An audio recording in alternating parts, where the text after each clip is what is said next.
Hey guys, I want to try something different. I want to try and create something cozy where I am sitting and chatting with you with a nice cup of tea, with my duvet, and just sitting and comfortable and chilling. And have a conversation with you about. I feel today's topic should be about self love. When I say the word self love, what does it make you think when I say self love and self worth? What goes through your mind? Let me know in the comments because I remember, when I was at a point in my life where I really did not have self esteem. Believe it or not, I've also been in periods of my life where I really did not feel good enough, to finish an education or, follow my dreams. And when people were talking about that I needed to believe more in myself or practice self love more, what did I really think about it in that time? I knew that positive thinking was a thing and it was important to think positively, but I really didn't understand it, why. And how do you learn how to care for yourself and practice self-love when nobody have taught you? Because I come from a household, where my mother did also have a low self-esteem. My grandmother has a low self-esteem. I was surrounded with a lot of adults who had a low self-esteem and did not know how to practice self-love. So how do you teach your child to do the same if you've not seen it with your own eyes, right? If you've learned from an early age, maybe to take care of other people around you, to pay attention to other people's emotions, how do you learn to be better at taking care of yourself? That is something that you as an adult need to come to learn by yourself if you don't have anyone else to inspire you, right? So I struggled for many, many years taking so much care about everyone else than myself, worrying so much about my family, my friends. I could even feel bad if I once in a while did say no to my family or my friends if they asked me for some kind of help. I felt bad for it. And that's because when you are a good person, and let me know in the comments if you resonates with this. If you are a good person who always care and think about other people and you want to make the best for other people, saying no can feel uncomfortable and can feel that you are abandoning someone because you know how it feels to feel pain and to feel hurt from someone, and you don't want to hurt other people. So I feel that's why, people who are naturally givers and good people will feel bad sometimes. So it took me a long time to practice to feel good about putting myself first. But how do we do that? And when I think about it, how did I actually start doing that? I mean, I feel I've always been going for what I really wanted to do. If I could feel intuitively that this was the kind of job that I needed to go for, or I've also lived outside of Denmark. I've lived in the UK, I've lived in Spain. So, I mean, I've been courageous and I've followed my dreams, and I did things without even knowing where it would take me. So in that kind of way, I feel I followed my dreams. But I actually think it was when I followed my dream to move to the UK. That was the first time. No, wait. Let me scroll a little bit back. It was actually when the first time, no, this is the second time I did this, but I was also older in this time. I moved to Copenhagen, and that was after a long relationship that I had, where I had to change my life and really like figure out what do I really want to do. And I've always like wanted to try and live in Copenhagen or to work at the airport, for example. So I got the opportunity to move to Copenhagen. So my point is, it was when I moved away from my current environment to a new city where I really for the first time could choose who I wanted to be, what kind of life I wanted to create it. And I just remember that I actually felt extremely peaceful because the habits that I had in my home city, I was social all the time. I had appointments every single day, going out with people, being social. But when I think about it, I felt it was a coping mechanism that I have developed and created to run away from my own emotions and my pain, because I for a very long time did not feel comfortable with being alone and in my own skin and with my own emotions. Okay? So that was the first time where I learned to be alone in my new apartment, start a new environment up. And that can be tough. But I also just remembered some kind of peace within me, that it was actually quite peaceful to not always have all of these appointments and all of these friends and family to take care of. It was only me, okay? It was only me, my new job, my new life in a new city. So I just really remember that feeling. Hey, I skal lige slappe af. I have a lot of dogs here, so you might see them walk around, or my cat is here. So, yeah. However, I got to a point where I lived in Copenhagen for 1 year. I got the opportunity to move to the UK. I'm not going to give you the long story about that. However, that was a dream.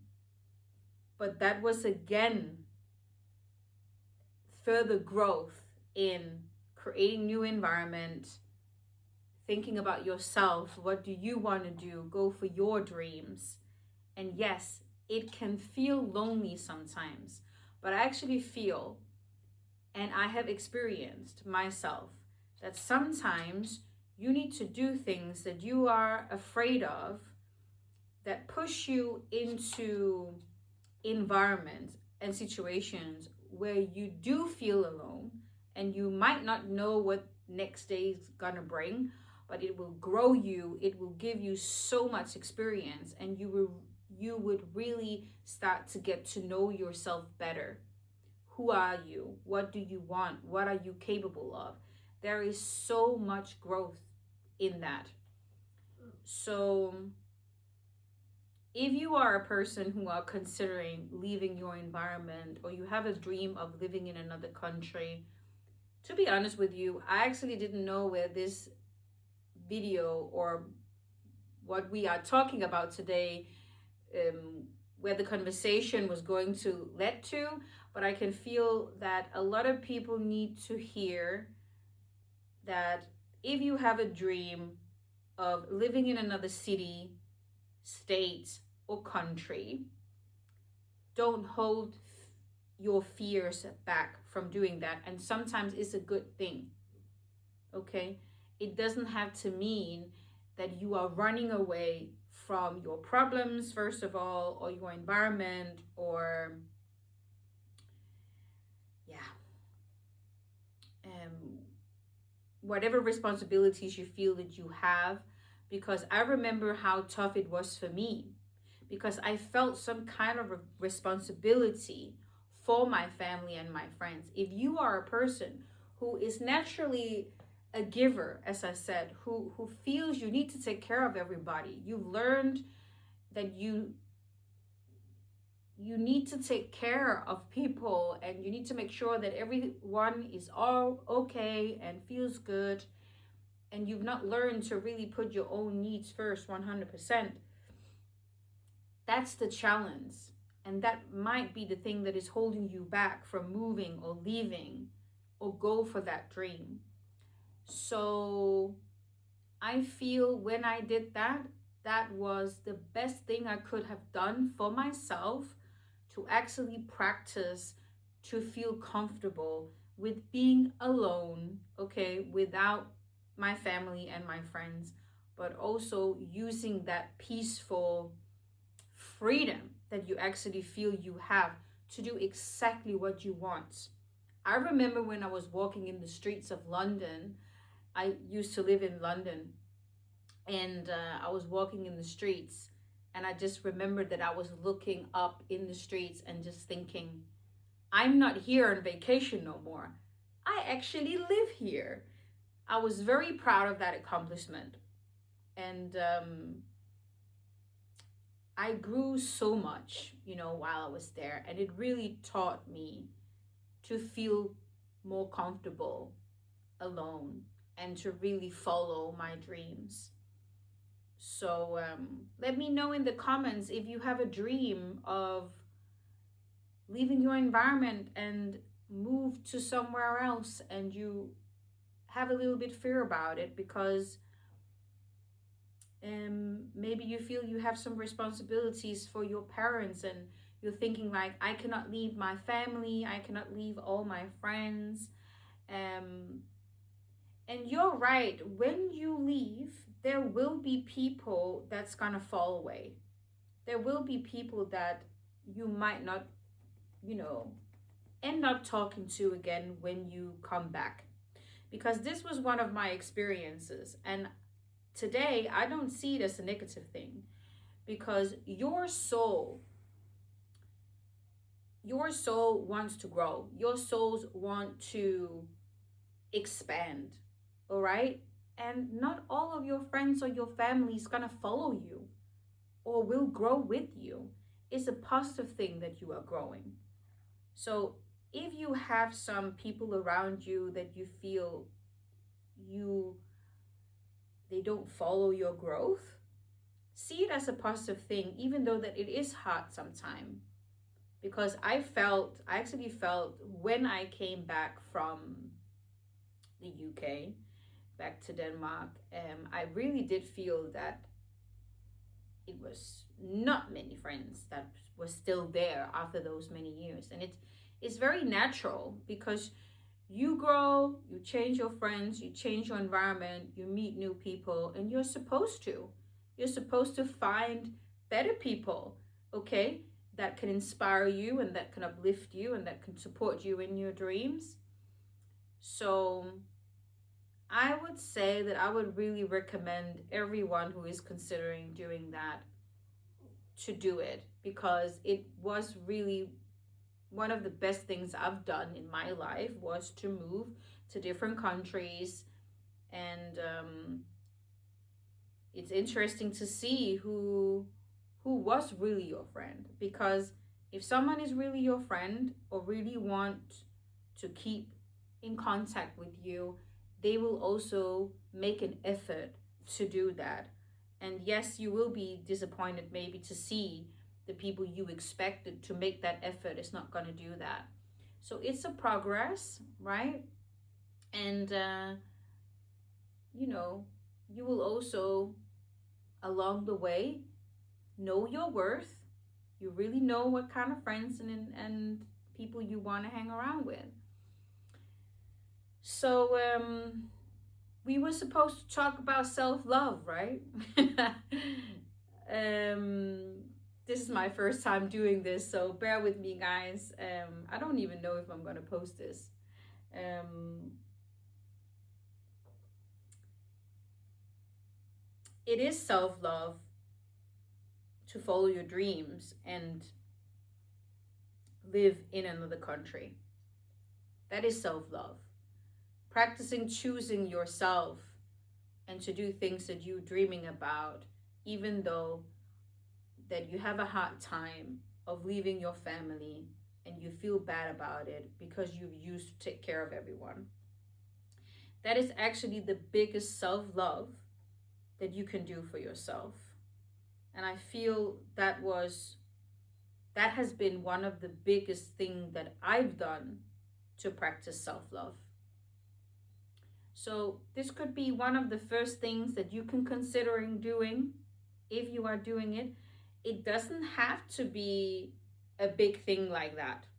I'm just saying that from my experience, that was one of the biggest growth periods of my life, was when I changed my environments to follow some dreams and to go out and meet new people, try and live in a total different place by myself, do things that I love, and taking care of myself.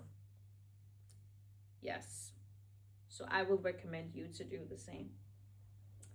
If you've liked this episode today, let me know in the comments, and let me know if you would like me to do more of these kind of videos, because I am thinking about inviting people to talk with. Next to me, there could be sitting a friend or a sister or a brother or whoever wants to sit and have a comfortable talk with me. And interesting how those conversations could develop. So now I need to stop the video again, but thank you so much for joining my video today. Take care, guys.